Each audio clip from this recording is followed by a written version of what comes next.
Hello, we are the Battle of Land and Sea, and you're listening to Music is Power podcast. And next we have this great interview with the band The Battle of Land and Sea. And there are some cuts. Sorry about that, but the connection was not very good. Enjoy the interview. And first question for you is, can you tell me what's the story behind the Battle of the Land and Sea, and how everything began for you? Sure. Well, for me, Josh and I were playing in a band. We've been playing music together, had been playing music together for about 7 years, and we were in a previous band. And the Battle of Land and Sea started out as a side project for me, just to be recording and writing songs at home. Very private kind of project, and where I didn't have to conform to any sort of style, or it was just a bit of an experiment. And I really ended up enjoying playing acoustic guitar and just really stripped down music instead of a whole band format. So for me, it just started out like that, and I recorded a few songs over a weekend of just recording and writing, and it was just so satisfying that I just decided that I wanted to steer all of my instead. And here we are. And I already know the story about your name, the Battle of Land and Sea, but can you tell to all the listeners that I don't know the story and never went to your MySpace site? An ex-boyfriend of mine was in a new band, and they were trying to think of a band name, and this was going on for a while, and at the time I was, in a band. I wasn't looking for a band name or anything, but it's really difficult, actually, when you're in the situation. So I don't even know how it exactly came about, how it's monumental and, glorious sounding to me that, well, they didn't end up using it, so when it came time for me to think of a name for my musical project, there was just no question about it. I wanted to use that. And is your friend mad at you right now? Well, I've never talked to him after the fact, so I don't know. I'd be curious. I did come up with it for them to use. They didn't use it, so I'm using it now, But sorry, guys. Sarah, I have heard that you quit your college and moved to Los Angeles. Can you tell me why you did that? And when you did that, have you think that you will create your own band there? Well, I quit college. Well, I'm here in Northern California, where I grew up, and I was living in town here in Sacramento. It's actually where I'm at right now, in the car outside the cafe. I was going to school for, just trying to find my way, and it just wasn't happening. I wasn't really into school. I was, playing sports and stuff, and I enjoyed that, and that's kind of why I was doing it.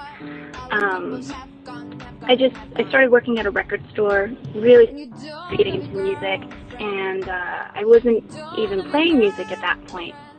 And a coworker of mine, he just wanted somebody to sing for them, like, on a recording project. So we kind of got together, and then I'd never sang or played music or anything before, and it just started there, and I just really fell in love with it. I found my calling, so I taught myself how to play guitar, enough to write some songs and stuff in the beginning stages. It's pretty humbling. And I decided to move to Los Angeles because I was way too shy to even sing in front of anybody, in front of family or friends. I couldn't do it. I physically couldn't do it, though. I just decided to move to Los Angeles, where I didn't know anybody, and I could just say that I'm a musician and make that a reality without having to prove anything. I just had a clean slate, so I kind of ventured off to be a solo artist at first, and then I ended up starting a band and everything. I like that camaraderie, and I don't have any desire to be, Sarah Oshura, solo artist. So, yeah. But it really came from stage fright and being scared of singing in front of people. That was one of your dreams? Well, I didn't realize it. A dream to become a musician, is that what you mean? Yeah. Not necessarily growing up or anything, because I didn't really come from a musical family or anything like that. But once I started playing music, and I really did want to perform for people, even though I couldn't. I just had to get over that stage fright. But once I finally did, that's just what I want to do with my life and need to do with my life. So yeah, it's definitely a dream, and I'm happy that I've been doing it for the last 10 years now. And you said you never played any instruments, but I wrote that you play piano. Well, Lessons and play clarinet, and now you're playing guitar. Yeah, I mean, when I say I didn't grow up in a musical family, I just mean I didn't have, my parents don't play instruments or anything, but I did take piano lessons when I was a kid, and clarinet, which the clarinet I couldn't play for the life of me if I had one right now in front of me. But piano I do noodle still. My parents have a piano at their house, and just actually over the last 2 days I recorded 2 new songs just playing piano. So there's no guitar on those recordings. And I really enjoyed writing with the piano because I've never had a piano in my house, so I think that's my next move. So you're done with the clarinet? As for now, yeah. I just haven't even picked up one in about 15, 20 years. So, but I like playing, a lot of different instruments. It's not that I'm proficient at them necessarily, but it just opens your mind to songwriting. It doesn't have to be on the guitar or on the piano. I mean, you can write a song just stomping and clapping your hands, just different things like that. Or I just love the accordion. So I'm sure you hear a lot of accordion from where you're from, huh? And one of my favorite questions maybe are can you tell me your influences, musical influences, and can you tell me which bands do you compare with? Geez, everything I listen to, I love a lot of different types of music. It's not always necessarily who you sound like or those similarities. I mean, you can be influenced by Iron Maiden and yet you don't make music that sounds like Iron Maiden. So for me, when I first started playing music, I was heavily influenced by the Cocteau Twins, Catherine Wheel, British musicians. I was really into that wall of sound, a lot of reverb.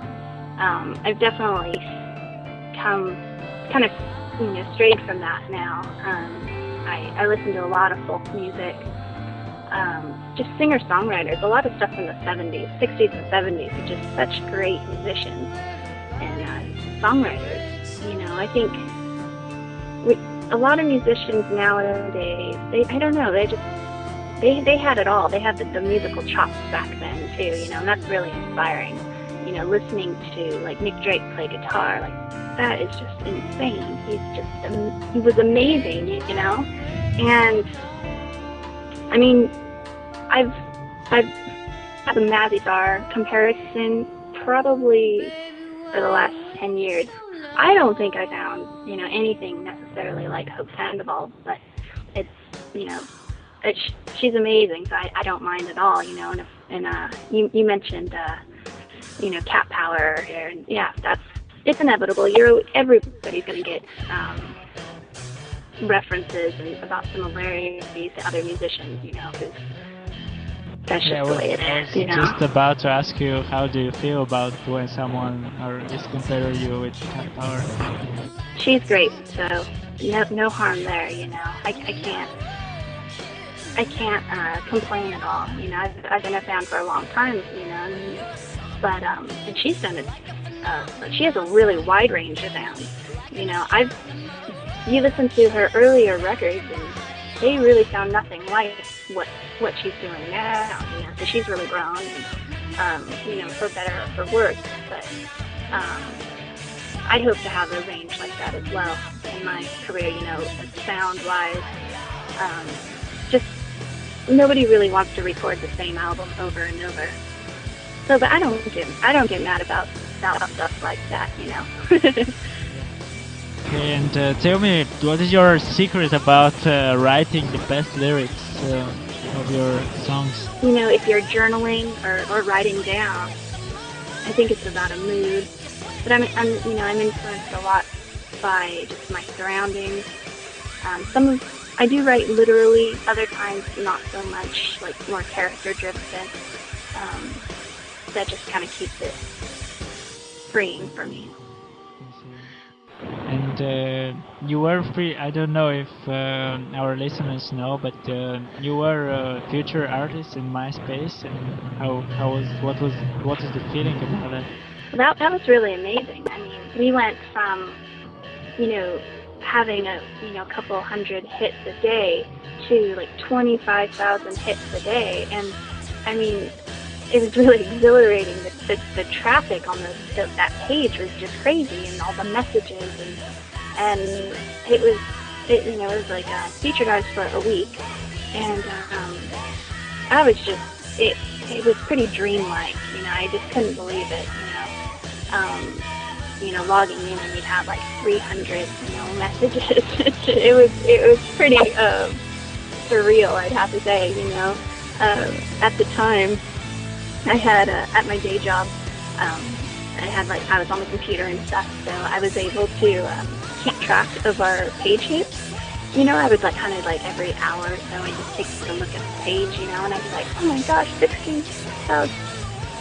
You know, that kind of stuff is funny and it is exciting, I have to say. But it was really great because I think it reached people that wouldn't necessarily hear about our music, you know, like on the radio and things like that. You know, more of a mainstream crowd was definitely able to hear us, and they were like, wow, I've never, you know, heard music like this, which is just blows my mind, you know, because they probably never delved into the more indie music if they're listening to top 40 radio. So that was really good.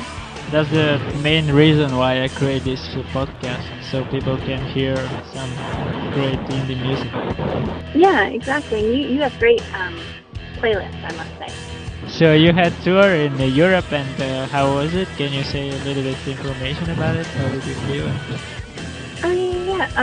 Over the summer we did some living room shows in England and France, and it was great. You know, I really like doing living room shows where it's such an intimate environment, and you can play. It's quiet, and there's maybe 30-40 people there, and it was just really great. And being able to, these people would open their homes to us and put us up for the night and give us a place to sleep and cook.